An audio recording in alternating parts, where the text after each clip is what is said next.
Yo sí creo que Colombia necesita una reforma pensional, sobre la base de unos principios elementales. Uno, que no subsidiemos pensiones altas, que es lo que estamos haciendo. Pero decir que vamos a subsidiar hasta 3, cuando 3 es el 80% de la población que se subsidia, senador Chacón, pues no es quitar los subsidios. Usted lo que tiene que llegar es a 1. ¿Cuál sería el sistema pensional que debiera tener Colombia? Dejemos las personas que se van a pensionar con un salario mínimo o menos en Colpensiones. ¿Cómo sería el tema? Usted va a Colpensiones y le hacen una asesoría. En todos los casos le dicen máximo va a ganarse aquí un salario mínimo. Y usted va al fondo. Si usted tiene más recursos y el fondo le puede ofrecer más, pues usted se pasa al fondo con todos sus recursos y se pensiona allá. Eso lo que nos permitiría es tener un sistema pensional que concentre los recursos en quienes los necesitan. Subsidiar el problema de quienes no llegan a las semanas, que les queda faltando un pedazo, que son la gran mayoría de los colombianos. Para eso es que necesitamos los recursos. Si vamos a crecer el número de pensionados en el país, lo que necesitamos es reducir sustantivamente la plata que estamos gastando en otras cosas. Pero quiero hacerles una reflexión adicional. Mire, una de las cosas que uno quisiera para Colombia es que el sistema pensional no solamente fuera hasta el salario mínimo de quienes tienen esas necesidades, sino que solucionara el problema de quienes cotizaron pero al final no llegaron. ¿No es cierto? Que digamos, vamos a crear esos BEPS y vamos a fortalecerlos. Y debiéramos tener medidas de ahorro. Nosotros desde el Centro Democrático, senadora Angélica, venimos proponiendo desde hace mucho tiempo una iniciativa.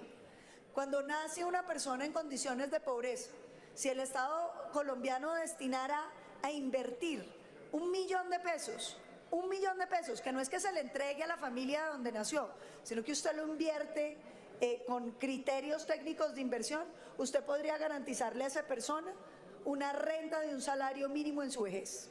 Y yo creo que eso es lo que debiéramos pensar.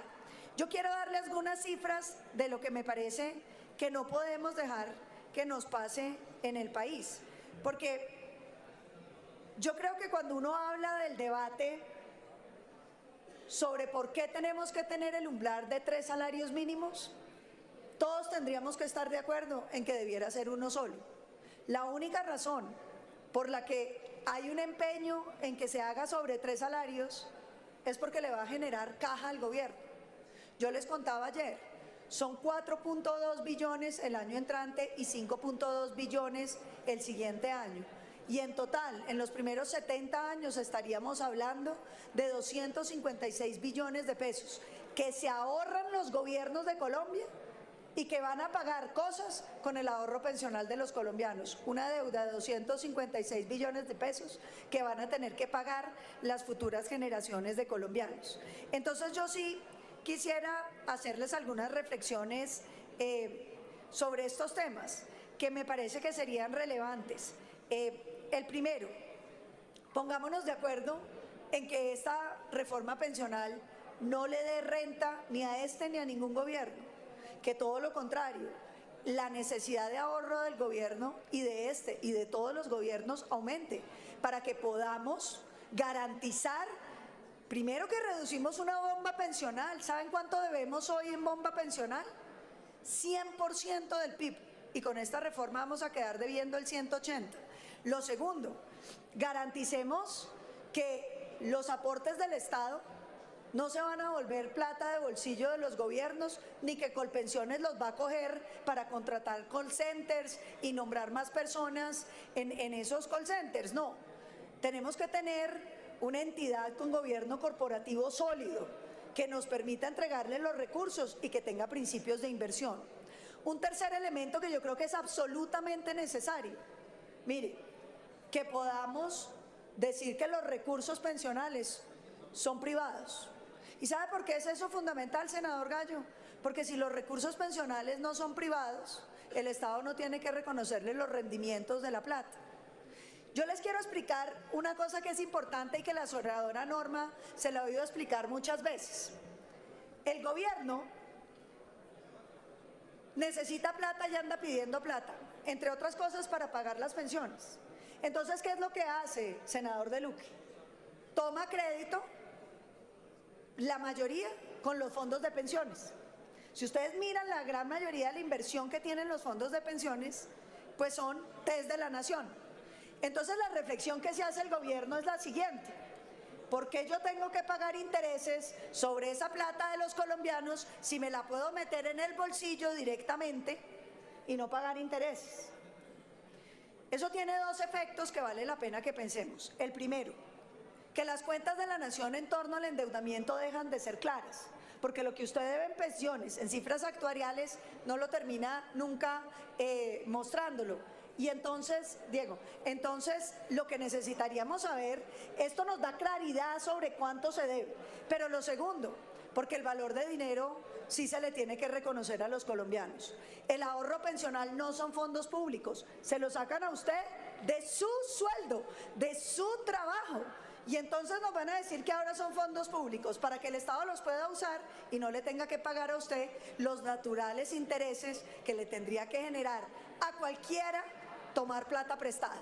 Entonces fíjense que ahí hay un pequeño cambiecito entre que digamos que la plata pensional es pública o privada, que genera un efecto sobre el bolsillo de los colombianos. Y vuelvo y repito, una indemnización cuando usted tiene menos de 300 semanas o no alcanza la pensión y usted pide la restitución de los fondos, es 3 o 4 veces mayor en los fondos privados que en Colpensiones. ¿Sabe por qué? Porque el Colpensiones decide que la plata es pública y entonces se queda con los rendimientos. Muéstrame dónde están, lo que me mandó. Y entonces lo siguiente es un tema muy importante. Hay que racionalizar lo que nos vale la administración de las pensiones. ¿Ustedes saben que Colpensiones es más cara, senadora Min, que los fondos privados? ¿Sabía eso? Pues le voy a contar. Los privados nos valen más o menos 172.000 pesos, mientras que Colpensiones nos vale 387.000 pesos al año a cada colombiano. Entonces hay una diferencia sustantiva y yo creo que esos son temas que tenemos que discutir. Yo le pregunto a los colombianos, ¿ustedes están dispuestos? Primero, a que la plata suya deje de ser suya para prestársela al Estado sin intereses, y segundo, a pagar más por la administración de su pensión, que le va a rendir menos de lo que le rinde hoy en el fondo privado. Lo segundo, mire, a mí me preocupa muchísimo que el gobierno dice no vamos a tocar los 420 millones de pesos que tienen en stock los fondos. Y uno dice, quedo tranquilo, ¿cierto? Pero luego usted lee un artículo que dice que el gobierno va a definir en dónde van a invertir los fondos y entonces se le quita a uno la tranquilidad, senadora Min, porque entonces nos van a decir, no, quiero que me la preste toda al gobierno, quiero que la meta en los bonos que voy a sacar para hacer una carretera. Senador Name, ¿sabe qué puede significar eso? Que al final terminan echándole mano a lo que llaman el stock de los fondos. Porque si usted va a decidir en qué se invierten, así los estén invirtiendo los fondos. Si usted los obliga a invertir en lo que usted quiere, pues está decidiendo finalmente el final de todos los recursos. Un tema que me parece que es fundamental también decidir. Mire, el ciudadano, hoy el 89% de las personas que están en los fondos privados, que son 6 millones, van a pasarse únicamente a Colpensiones, si mantenemos el umbral de 3. Esto va a tener un efecto sobre el capital que se puede invertir en el país, en las vías, en todo lo que hace el sector privado, con un efecto gigantesco, y es que vamos a matar el mercado de capitales apenas emergente en Colombia, que es fundamental para el emprendimiento.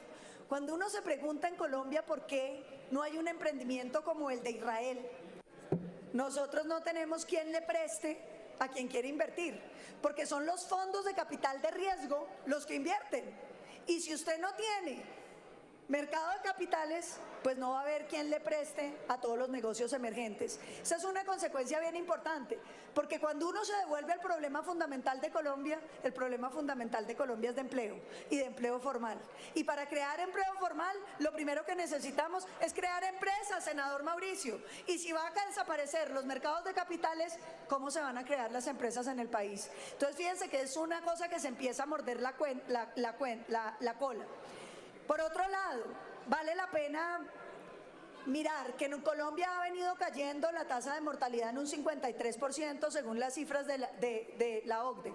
Entonces, La gente, ayer decía la doctora Mayhuasca, a quien admiro tanto, la gente ya no tiene hijos sino gato, y gato castrado, senadora Padilla. Entonces, ¿quién va a ahorrar para las pensiones del futuro? Y yo creo que ese es un tema fundamental.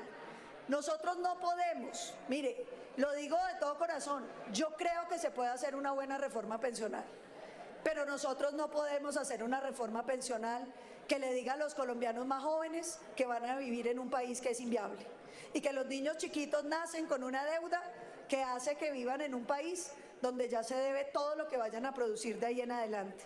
Yo quiero sugerirle al gobierno que acepte las comisiones para hacer una gran concertación. Aquí hay unos puntos que nos unen y yo quiero volver a repetir, que no haya subsidios, que cuidemos los recursos privados de cada ahorro pensional, que logremos cobertura para los colombianos de salario mínimo y menos, que logremos que los colombianos puedan pensionarse manteniendo el capital privado para que se puedan generar empresas. Yo invito al gobierno nuevamente a que no sea terco en estos hechos. Vea, hoy yo oí uno de los videos de Alejandro Gaviria, donde él cuenta que habían llegado él y el ministro Campo al acuerdo con el gobierno Petro de que la reforma a la salud no acababa las EPS y que estaba todo concertado y todo listo. Y cuando fueron a radicar, les mandaron el texto y todo lo que habían dicho ya no estaba, lo habían borrado. Y uno piensa, un gobierno tan soberbio que no escucha ni siquiera a sus propios ministros, ¿no tendrá que hacer un ejercicio de replantear la manera como lleva este debate? Estos son los grandes problemas de Colombia.